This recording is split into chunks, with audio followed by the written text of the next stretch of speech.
नमस्कार दोस्तों, जय मां वैष्णो देवी में आपका बहुत बहुत स्वागत है दोस्तों। तो असरदार कारगर टोटके के साथ मैं फिर से एक बार हाजिर हूँ। तो जैसा कि आपको पता ही है कि रामनवमी का पर्व आ रहा है। रामनवमी क्यों मनाई जाती है ये तो हम सब लोग जानते ही हैं। नवरात्र के बाद जो 8-9वां दिन लगता है उस दिन हम लोग रामनवमी मनाते हैं। और इस रामनवमी का बड़ा महत्व है क्योंकि ये रामनवमी जो चैत्र में पड़ती है इसका बहुत महत्व है।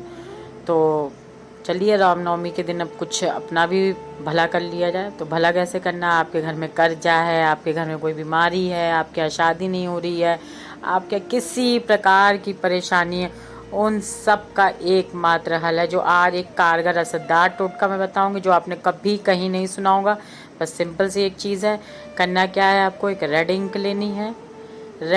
लेनी है, एक कलम लेनी है और एक साफ़ सुथरी अच्छी सी कॉपी लेनी है, डायरी लेनी है, जो भी कुछ है आपके पास अच्छा सा कोई बढ़िया सा, बिल्कुल लेकिन कोरा हो, नया हो, अच्छा सा हो, बढ़िया सा हो, और एक मोर का पंख लेना है।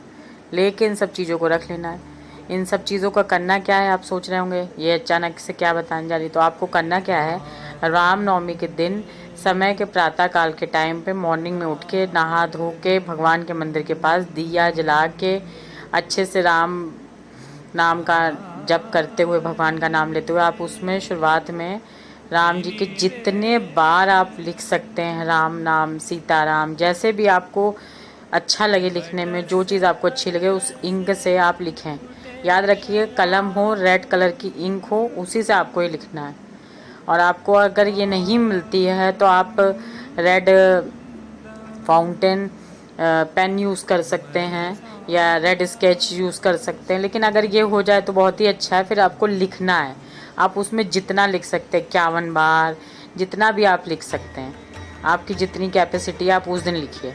उसके बाद आप जहाँ उसको छोड़ेंगे वहाँ पे आप अपना मोर का पंख रख देंगे।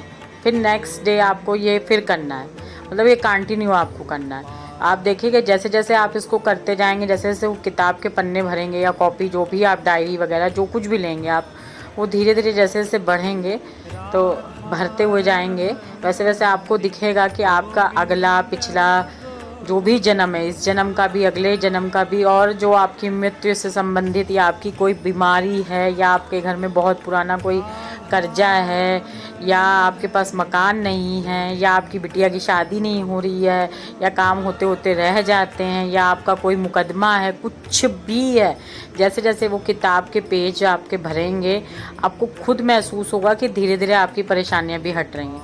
लेकिन ये करना आपको मंदिर में है, दिया जला के करना है और एक गिलास पानी रखना है वहाँ पे, उस पानी को रखना है। और जब आप ये लिखते उस समय आपको टोकना नहीं, कुछ सुनना नहीं। लेकिन ये आप ये समझ लीजिए कि जब आप ये लिखेंगे तो आपका जो कनेक्ट है वो सीधे भगवान से, ईश्वर से होना चाहिए। नहीं कि आप लिख तो रहे हैं लेकिन आपका मन तो सब जगह भटक रहा है, यहाँ क्या हो रहा है, वहाँ क्या हो रहा है, कौन क्या बोल रहा है, ये सब आपका दिमाग नहीं चलना चाहिए। जो आप जिस समय हैं वहीं पे प्रेजेंट होने चाहिए। आप भगवान के साथ हैं तो आप भगवान के साथ ही प्रेजेंट रहिए।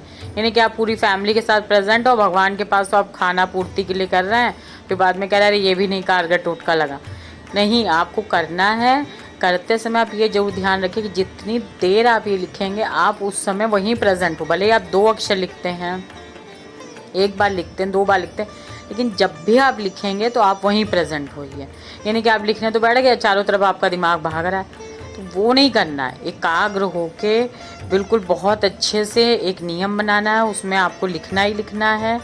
और लिखने समय आप ये ध्यान रखिएगा आपको कोई टोके ना, आपको बुलाए ना, आपका बिल्कुल ध्यान नहीं भटकना चाहिए। आपका जो मतलब होता है ना, दिमाग बिल्कुल भगवान की ही में ही लीन होके आपको लिखना है। आपको अपनी परेशानियां याद करनी है, आपको याद करके सारी चीज़ें, भगवान का नाम लेके आपको लिखना। आप ये मान के चलिए जैसे जैसे आप इनको लिखेंगे अक्षरों को, वैसे वैसे उसी दिन से आपको असर महसूस होने लगेगा।